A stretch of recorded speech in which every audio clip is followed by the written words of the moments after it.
అసలు అరుణాచలానికి వెళ్ళి గిరి ప్రదక్షిణం చేసినటువంటి వాడికి పరమశివుడు గౌతమ మహర్షితో చెప్పిన మాట ఏమిటో తెలుసా? వాడికి ఆయనము, రోజు, ఋతువు, తిథి, నక్షత్రము, వారముతో సంబంధము లేదు ఎప్పుడైనా సరే. అయితే ఈశ్వరుని యొక్క అనుగ్రహము కాలమునందు విశేషమైతే ఉత్తరాయణ పుణ్యకాల ప్రవేశము, అలాగే ఒక గ్రహణ సమయమునందు, అలాగే ఒక పౌర్ణమి తిథి ఎందు, అటువంటప్పుడు ప్రదక్షిణం చేస్తే విశేష ఫలితము సంక్రమిస్తుంది. అది ఒక్కసారి చేసిన అనేక పర్యాయములు చేసిన దానితో సమానమవుతుంది. అది కాలమునందు వచ్చేటటువంటి ఫలితం. ఒక్కొక్క దేశము ఒక్కొక్క కాలము విశేష ఫలితాన్ని ఇస్తాయి. ఎందుకని? మీరు కాశీలో చేసినటువంటి అన్నదానానికి కాకినాడలో చేసిన అన్నదానానికి ఖచ్చితంగా తేడా ఉంటుంది. కాశీయే. కాశీపట్టణంలో అన్నదానంది ఒకడికి మీరు పెట్టిన అన్నం కోటి మందికి పెట్టినట్టు, కాకినాడలో ఒకరికి పెట్టింది ఒకరికి పెట్టినట్టు. స్థలమునందు గౌరవం, స్థలమునందు గౌరవమే. మీ ఇల్లే ఉందండి, అన్నీ మీరు కట్టుకున్న గదులే. కానీ మీరు కట్టుకున్న గదులే అని మరుగుదొడ్లో అన్నం తింటారా? పూజ గదిలో నిద్రపోతారా? పడుకునే గదిలో పడుకుంటారు, పూజ గదిలో పూజ చేస్తారు, మరుగుదొడ్లో కాలకృత్యాలు తీర్చుకుంటారు. మీరు కట్టుకున్న ఇంట్లోనే మీరన్ని పనులు చేయకుండా ఒక పని ఒక చోటే చేస్తున్నప్పుడు పరమేశ్వరుడి చేత నిర్మింపబడిన భూమి యందు ఒక చోట ప్రత్యేకత ఉంటుందంటే ఆశ్చర్యం ఎందుకు? దాని తేజస్సు దాంది. అందుకే దేశము కాలము. కాబట్టి ఆయా కాలముల యందు గిరి ప్రదక్షిణం విశేష ఫలితాన్ని ఇస్తుంది. నేను మీతో ఒక మాట మనవి చేస్తాను నా వ్యక్తిగత అనుభవంతో. ఉత్తరాయణ పుణ్యకాల ప్రవేశం చేసినప్పుడు కనుమ పండుగ నాడు మీరు గిరి ప్రదక్షిణం చేస్తే మీరు ఎంత ఆనందాన్ని అనుభవిస్తారు. ఎందుకో తెలుసా? కనుమ పశు పండుగ. అసలు ఆ రోజున ఆవుల్ని, దూడల్ని, గుర్రాల్ని అన్నిటినీ అలంకారం చేస్తారు. చేసి వాటికి పాయసం వండి పెట్టాలి. అసలు మీరు అరుణాచలం వెళ్ళి కనుమ పండుగ నాడు అరుణాచలేశ్వరుడి దేవాలయానికి వెడితే భళ్ళాల మహారాజు గారు నిర్మాణం చేసినటువంటి పెద్ద నంది ఉంది. ఆ పెద్ద నందికి చిన్న నందికి అలంకారం చేస్తారు. అసలు ఎంత అద్భుతంగా ఉంటుందో. ఇక్కడ మనం శాకాంబరి అలంకారం ఎంత గొప్పగా చెప్తామో కనుమ పండుగ నాడు చేసే నందీశ్వర అలంకారం అలా ఉంటుంది. ఎందరో గతంలో కనుమ పండుగ నాడు ప్రదక్షిణం చేస్తుండేవాళ్ళం. ప్రతి ఇంటి ముందు గొబ్బిళ్ళే. ఎక్కడ చూసినా ఆవులకి, దూడలకి అంత గొప్ప గొప్ప అలంకారం చేస్తారు. అంత గొప్పగా పాయసాన్నాలు నివేదనం చేస్తారు. ఎంత అద్భుతంగా ఉంటుందో. తిరువన్నామలై శ్రీచక్ర స్వరూపం. ఆ కొండ శ్రీచక్రము అని నమ్ముతారు. నమ్మి శాక్తేయులు దానికి ప్రదక్షిణం చేస్తారు. కావ్యకంఠ గణపతి ముని ఆ శివ కోణములు, శక్తి కోణముల చేత అది ఆ కొండ పాదం యొక్క స్వరూపం చేత అది సాక్షాత్తుగా శ్రీచక్ర స్వరూపమే అని నిర్ధారించారు. ఎవరు ఏ కోణంలో చూస్తారో ఆ కోణంలో కనపడుతుంది ఆ కొండ. అంత గొప్ప కొండ. కాబట్టి అది స్థూల శివుడు. ఆ స్థూల శివుడి ప్రదక్షిణానికి అంత వైభవం ఉంది. గిరి ప్రదక్షిణానికి మీకు గిరి ప్రదక్షిణం ఒక్క అరుణాచలంలోనే కాదు, చాలా చోట్ల ఉంది. సింహాచలానికి గిరి ప్రదక్షిణ ఉంది, శ్రీకాళహస్తికి గిరి ప్రదక్షిణ ఉంది, అరుణాచలానికి గిరి ప్రదక్షిణ ఉంది.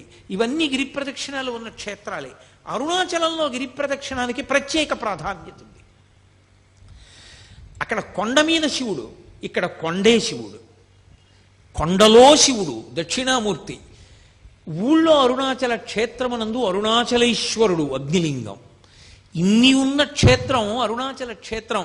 అక్కడ పూర్వం వజ్రాంగదుడు అని ఒక మహారాజు, ఆయన ఒకానొకప్పుడు ఒక గుర్రం ఎక్కి ఒక పునుగు పిల్లిని తరుగుతున్నాడు. ఆ పునుగు పిల్లి కొండ పాదాల్లోకి వెళ్ళిపోయింది. వెళ్ళిపోతే ఆయన కొండ పాదాల్లోకి వెళ్ళాడు. అది కొండకి ప్రదక్షిణం చేసింది. ఈయన ప్రదక్షిణం చేస్తున్నాను అనుకోలేదు. ఆ పునుగు పిల్లిని పట్టుకోవడం కోసమని పరిగెత్తాడు ఆ గుర్రం మీద. చాలా దూరం వెళ్ళడంలో ముగ్గురు అలిసిపోయారు. పునుగు పిల్లి అలిసిపోయింది, గుర్రం అలిసిపోయింది, వజ్రాంగదుడు అలిసిపోయాడు. అకస్మాత్తుగా ఆ గుర్రము, పునుగు పిల్లి రెండూ పడిపోయి అంతర్ధానం అయిపోయి, వజ్రాంగదుడు కింద పడిపోయి చూస్తున్నాడు ఆ పొదల్లో. ఇదేమిరా, నేను ఎక్కిన గుర్రం అంతర్ధానం అయిపోయింది, పునుగు పిల్లి అంతర్ధానం అయిందని. ఇద్దరు విద్యాధరులు ఆకాశంలో కనబడ్డారు. ఎవరు మీరన్నాడు. ఇప్పటి వరకు నువ్వు ఎక్కిన గుర్రాన్ని నేను, ఇప్పటి వరకు నువ్వు తరివిన పునుగు పిల్లిని నేను అంది. మీరిద్దరూ మరి ఎందుకు అలా అయ్యారు, ఇప్పుడు ఎందుకు విద్యాధరులు అయ్యారని అడిగాడు. గత జన్మలో మేమిద్దరము కూడా విద్యాధరులమై హిమాలయ పర్వత ప్రాంతంలో దుర్వాసో మహర్షి ఒక పెద్ద పుష్పవాటిని పెంచి ఆయన అక్కడ తపస్సు చేసుకుంటున్నాడు శాండిల్య వృక్షం కింద కూర్చుని.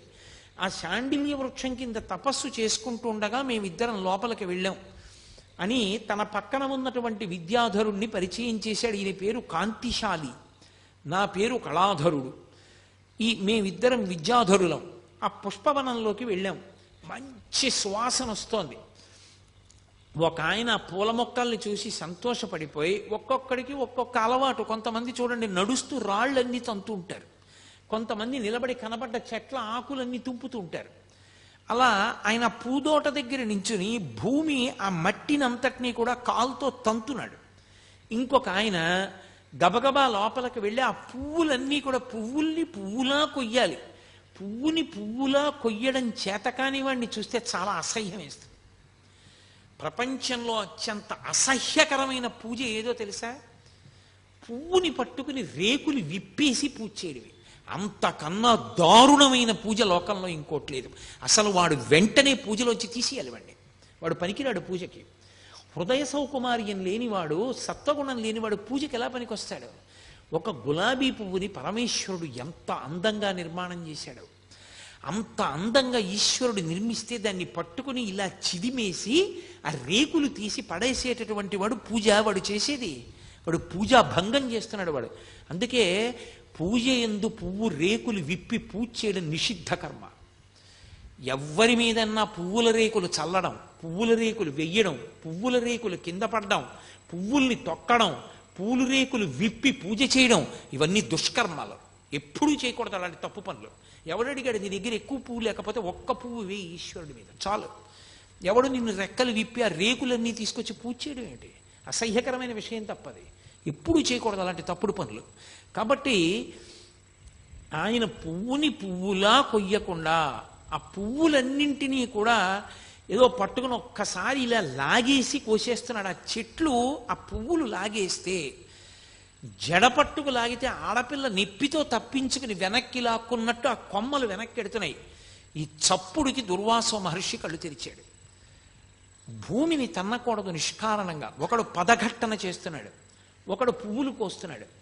ఆయన వెంటనే ఆగ్రహోదగ్రుడయ్యాడు. మహాత్ములకు అసహ్యం వేసింది అంటే వాళ్ళ భావన సౌకుమార్యం, వాళ్ళ భావన సంపత్తి చేత అసహ్యం వేస్తుంది అవతల వాళ్ళని చూస్తే. అందుకని చిన్న కారణానికి కోపగించుకున్నారంటే అనకూడదు. నీకు చిన్న కారణం, ఆయనకి అది ఎంత చికాగ్గా అనిపిస్తుందో ఆ పనులు చూస్తే. కాబట్టి ఆయన అన్నాడు, ఒకడు భూమిని తంతున్నాడు, ఒకడు పువ్వులు కోసేస్తున్నాడు సువాసనగా ఉన్నాయి కదా అని. కాబట్టి కాంతిశాలికి కళాధరునికి శాపవాక్కిస్తున్నాను. ఎవడు భూమిని తన్నాడో వాడు గుర్రం అవుతాడు. అదే పనిగా చప్పుడు చేస్తూ మనుష్యుల్ని కిచ్చుకు తిరుగుతూ ఉంటాడు. కాబట్టి భూమండలానికి వెళ్ళి గుర్రం అయిపడు ఉండన్నాడు. ఎవడు పువ్వుల్ని దుడుకుగా కోశాడో ఆ పుష్పముల యొక్క సౌరభమునందలి వ్యామోహంతో వాడు కస్తూరి మృగం అవుతాడు. కస్తూరి మృగమై కస్తూరి మృగం దాని శరీరంలోంచి వస్తుంటుంది. కానీ అది వాసన చూసి ఎక్కడి నుంచో మంచి వాసన వస్తోందనుకుని పరిగెడుతూ ఉంటుంది. ఎక్కడికి వెళ్ళినా వాసన వస్తూ ఉంటుంది. దాని ఒంట్లోదే ఆ కస్తూరి, కానీ అది దాని ఒంట్లోదే ఆ కస్తూరి అని తెలుసుకోలేక పరిగెడుతుంటుంది. అలా పరిగెత్తే కస్తూరి మృగాన్ని అవుతావు. ఆ కస్తూరి మృగాన్ని తరిమాడు వజ్రాంగదుడు. ఈ కస్తూరి మృగం ఈ గుర్రం రూపంలో ఉన్నటువంటి కళాధరుడు ఇద్దరూ పరిగెడుతున్నారు. వాళ్ళు అడిగారు దుర్వాసో మహర్షిని, మేము అపరాధం చేశాం, మాకు ఎలా శాపావకాశం, ఎలా శాప విమోచనం? ఇప్పుడు బుద్ధి వచ్చింది. ఆయన అన్నాడు, తెలిసో తెలియకో జంతు రూపంలో మృగ రూపంలో ఉంటారు కాబట్టి ప్రదక్షిణం యొక్క గౌరవం మీకు తెలియకపోయినా తెలియక ముట్టుకున్న అగ్ని కాల్చినట్టు, తాగిన పాలు కడుపు నింపినట్టు, నీరు తాగితే దాహం తీరినట్టు, గాలి తగిలితే సుఖంగా ఉన్నట్టు అరుణాచలానికి మీరు ఎప్పుడు ప్రదక్షిణం చేస్తారో అప్పుడు మీ పాపములన్నీ నశించిపోతాయి. నశించిపోయి మీరు మళ్ళీ విద్యాధరులు అవుతారన్నారు. అదిగో ఆ వజ్రాంగదుడెక్కినటువంటి గుర్రం ఆ కస్తూరి మృగాన్ని తరుముతూ రావడంలో ఆ రెండు అలా వెళ్ళినటువంటి కారణం చేత అలిసిపోయి ప్రాణములు విడిచిపెడితే అవి ఆ ప్రదక్షిణ పుణ్యం చేత మళ్ళీ అలా అయ్యాయి, ఈ విద్యాధర స్వరూపాన్ని పొందాయి. ఇది విన్న వజ్రాంగదుడు తెలుసుకున్నాడు, అబ్బా ఇంత గొప్పదా ఈ గిరి అని. వ్యామోహం కలగాలి కానీ మనిషిలో మార్పు రావడం ఎంతసేపు అండి? ఒక్క సంఘటన చాలు ఒక మనిషి జీవితం మారిపోవడానికి, ఒక్క మాట చాలు ఒక మనిషి జీవితం మారడానికి, ఒక్క శ్లోకం చాలు, ఒక్క స్తోత్రం చాలు పెద్ద కథ మలుపు తిరిగిపోవడానికి. శ్రీరామాయణం అంతా కలిపి ఎంతలో తిరిగిపోయింది మందర చెప్పిన ఒక్క మాటకి. ఆదిత్య హృదయం చెప్పిన అగస్త్యుడి వల్ల ఎంత రావణ బ్రహ్మ కింద పడిపోయాడు. కాబట్టి ఎంతసేపు పట్టాలి? చూశాడు వజ్రాంగదుడు, ఎందుకు దిక్కుమాలిన ఈ రాజ్యం, ఎందుకు వచ్చిన వైభోగం, ఇంత గొప్ప గిరి, నేను ఇక్కడే ఉండిపోతానని తన రాజ్యానికి వెళ్ళి తన కుమారుడైన రత్నాంగదుడికి అవ్వరాజ్య పట్టాభిషేకం చేశాడు. పట్టాభిషేకం చేసి తిరిగి వచ్చేసి తాను ఆ అరుణాచల పర్వతంలోనే ఉండిపోయి అక్కడ ఆ తన రాజ్యం నుండి సమస్త సంభారములు తెప్పించి ప్రతి పౌర్ణమి నాడు జ్యోతిని వెలిగించి చక్కగా ఆ కర్పూరంతో కలిసినటువంటి జలముల చేత సుగంధభరితమైనటువంటి పదార్థముల చేత శివలింగానికి అభిషేకం చేస్తూ చందన చిర్చితుణ్ణి చేస్తూ పరమశివుణ్ణి ఆనందంగా జీవితం గడుపుతుంటే అగస్త్య మహర్షి వచ్చి వజ్రాంగదుని యొక్క స్థితిని చూసి మురిసిపోయారు. అబ్బా, నీకు ఎంత భక్తి వచ్చిందిరా, ఎంత మారిపోయావురా నువ్వని. పరమశివుడు ప్రత్యక్షమయ్యాడు. నువ్వు ఒకానొకప్పుడు ఇంద్రుడవు, కైలాసంలో ఉన్న నా దగ్గరికి వచ్చి అధిక్షేపించావు, ఆ కారణం చేత నువ్వు భూలోకంలోకి వచ్చి మనుష్యునిగా పుట్టావు. కానీ గత జన్మలలో చేసుకున్నటువంటి పుణ్యకర్మ పరిపాకము వలన ఇప్పుడు అరుణాచల వైభవం నీకు తెలిసింది. కాబట్టి ఇక్కడే ఉండి నువ్వు ఇలాగే నన్ను ఆరాధన చేస్తూ ఉండు, నా యందు ఐక్యమవుతావు అన్నాడు. వజ్రాంగదుడు అరుణాచలంలోనే నివాసం ఉండి అరుణాచలంలో ఉన్నటువంటి శివుణ్ణి, అరుణాచలాన్ని, అరుణాచల పర్వతం అనక్కర్లేదు, అరుణాచలం అంటే చాలు, అచలం అంటే పర్వతము. కొంచెం తేలికగా దృష్టిలోకి వెళ్ళడానికి 2 పర్యాయాలు వాడ్డాను, నిజానికి అలా వాడక్కర్లేదు. కాబట్టి అరుణాచలం యొక్క వైభవాన్ని తెలుసుకున్నవాడై ఆయన ఆ అరుణాచల క్షేత్రమనందు ఈశ్వరారాధన చేసి తుట్టతుదకు పరమేశ్వరుని యందు ఐక్యమైపోయాడు. ఏం చాడ్విక్ అని రమణ మహర్షి దగ్గర శిష్యుడు ఒక ఆయన ఉండేవారు. రమణ మహర్షి ఎవరిని నా శిష్యులని చెప్పలేదు. ఆయన అంతేవాసి, విదేశాల నుంచి వచ్చాడు. ఆ కారణం చేత ఆయన బూట్లు లేకుండా నడవలేడు. ఆయన గిరి ప్రదక్షిణానికి బయలుదేరాడు. ఏమో భగవాన్లు ప్రదక్షిణం చేయమంటారు, ప్రదక్షిణం చేస్తానని బూట్లతో ప్రదక్షిణం చేస్తున్నాడు. బాగా చీకటి పడిపోయింది, కటిక చీకటి. ఆ చీకట్లో ఆయన బూటు తెగిపోయింది. ఆ తెగిపోయిన కారణం చేత ఆయన బూట్ లేకపోతే నడవలేడు. ఆయన చతికిలు పడిపోయి కూర్చుని ఆ పర్వతం వంక చూసి, భగవన్నేమో ఇది పరమశివుడు అంటారు, నాకేమో బూటు తెగిపోయింది, బూటు లేకుండా నడవలేను, కటిక చీకటి, ఏ ఉపద్రవం వస్తుందోనని ఆ పర్వతం వంక చూసి అరుణాచల శివ, అరుణాచల శివ, అరుణాచల శివ అని అరిచాడు. అంతే. ఆ చెట్లలోంచి ఒక చెప్పులు కుట్టే వ్యక్తి కిందకి దిగొచ్చి, అయ్యా మీ బూటు తెగిపోయిందా, కుట్టేస్తానని బూట్లు కుట్టేసి ఆ కొండలోకి వెళ్ళిపోయాడు. అతను కుడుతున్నంతసేపు, కొండలోకి మళ్ళీ వెళ్ళిపోతున్నంతసేపు చాడ్విక్కి ఆలోచన రాలా, ఇంత చీకట్లో కొండ మించి ఎవరు దిగుతారు పొదల్లోంచి, చెప్పులు కుట్టేవాడు ఎందుకు వస్తాడు, ఎందుకు చెప్పులు కుడతాడు, ఎందుకు మళ్ళీ పొదల్లోకి ఎడతాడని. అతను వెళ్ళిపోయి కనపడ్డం మానేశాక ఆలోచన వచ్చింది, బూట్లు లేకపోతే నడవలేక నేను నమ్మి పిలిచినందుకు పరమశివుడే వచ్చి నా బూట్లు కుట్టాడు. వెంటనే ఆయన కొండవంక తిరిగి కన్నీళ్లతో నమస్కారం చేశాడు. అలాగే ఒక మహానుభావుడు పంగు యోగి అని, ఆయనకి కాళ్ళు లేవు. కాళ్ళు లేకపోతే ఆయన పిరుదుల మీద డేకుతూ గిరిప్రదక్షిణం చేస్తున్నాడు. ఆ పంచశిఖర దర్శనము అని ఆ పరమేశ్వరుని యొక్క 5 మూర్తులు, పార్వతీదేవి, పరమశివుడు, సుబ్రహ్మణ్యుడు, విఘ్నేశ్వరుడు, నందీశ్వరుడు, పంచశిఖర దర్శనము అని చేస్తారు. ఆ పంచశిఖర దర్శనం దగ్గరికి వెళ్ళేటప్పటికీ ఆయన అక్కడికి వెళ్ళి నమస్కారం చేద్దామని డేకుతున్నాడు. ఎక్కడి నుంచో ముసలాయన వచ్చి ఒక్క తోపు తోశాడు. ఏ అరుణాచలానికి ప్రదక్షిణం చేయడానికి అలా డేకుతూ పిరుదుల మీద వెళ్ళాలా, ఏం నడవలేవా, లేచి నడు అన్నాడు. అని వెళ్ళిపోయాడు అంతే వేగంగా. ఆయన తెల్లబోయి చూసి నేను నడవడమా అనుకుని పైకి లేచాడు. ఆయన కాళ్ళు వచ్చేసి ఆయన గిరి ప్రదక్షిణం చేశాడు. అలాగే మహానుభావుడు ఒక దొరగారు ఒక ఆయనకి గిరి ప్రదక్షిణం చేస్తున్నప్పుడు కాళ్ళు లేని వాడికి కాళ్ళు వచ్చాయి ఒకప్పుడు. ఆ భక్తి చేత పరమేశ్వరానుగ్రహంగా పొందారు. గిరి ప్రదక్షిణం చేసిన అందరికీ వస్తాయా అంటే ఆ శక్తి, ఆ భక్తి నీకు ఆ ధృతి ఉన్ననాడు ఫలిస్తుంది. కాబట్టి ఆ గిరి ప్రదక్షిణం ఎన్ని విశేషాలను నిరూపణం చేసి చూపించింది. అంత గొప్ప ప్రదక్షిణం ఆ గిరి ప్రదక్షిణం. అసలు అరుణాచలం ప్రవేశించడం ఒకెత్తైతే ఆ అరుణాచలానికి ప్రదక్షిణం చెయ్యడం జీవితంలో మహత్భాగ్యం. అందున పరమశివనామం చెప్పుకుంటూ ఆ గిరి ప్రదక్షిణం చెయ్యడం అంటే అదొక గొప్ప అదృష్టం. నాకు ఒక్కటి జ్ఞాపకం వస్తుంది, ఈశ్వరానుగ్రహము తప్ప అది నా వలన సాధ్యమయ్యే విషయమా? ఎప్పుడు అరుణాచలం వెళ్ళినా నిజంగా అన్ని వందల మందితో ఆ డప్పులు డోళ్ళు వాయించుకుంటూ ఆ శివనామం చెప్పుకుంటూ బృందాలుగా అంత సంతోషంగా రాత్రివేళ గిరి ప్రదక్షిణం చేసి తెల్లవారుజాము వేళటికి మేము ఉన్నటువంటి విడిదికి వచ్చి పడుకుని తెల్లవారేటప్పటికి అబ్బే మాకేమీ అలసట్లేదు గురువుగారు అని అందరూ లేచిపోతే మళ్ళీ సంతోషంగా తిరుగుతుంటే ఎంత ఆనందంగా గడిపేవాళ్ళమో. గిరి ప్రదక్షిణానికి ఒక లక్షణం ఉంది. మీరు ఎప్పుడైనా గిరి ప్రదక్షిణానికి బయలుదేరే ముందు ఎవరితోనైనా 14 మైళ్ళు నడవాలి అని చెప్పారనుకోండి, అమ్మో నడవగలనంటారా, చెప్పులు వేసుకోవచ్చా అండి అని అడుగుతారు. చెప్పులు వేసుకోకుండా ఉండడం మంచిది. గుళ్ళో ప్రదక్షిణానికి చెప్పులు వేసుకుంటావా అన్నారనుకోండి, అమ్మో చెప్పులు వేసుకోకుండా నడవడమే ఎందుకైనా మంచిది, వెనక నుంచి ఓ కారో ఏదో నడిపించుకుంటూ వస్తాం అంటారు.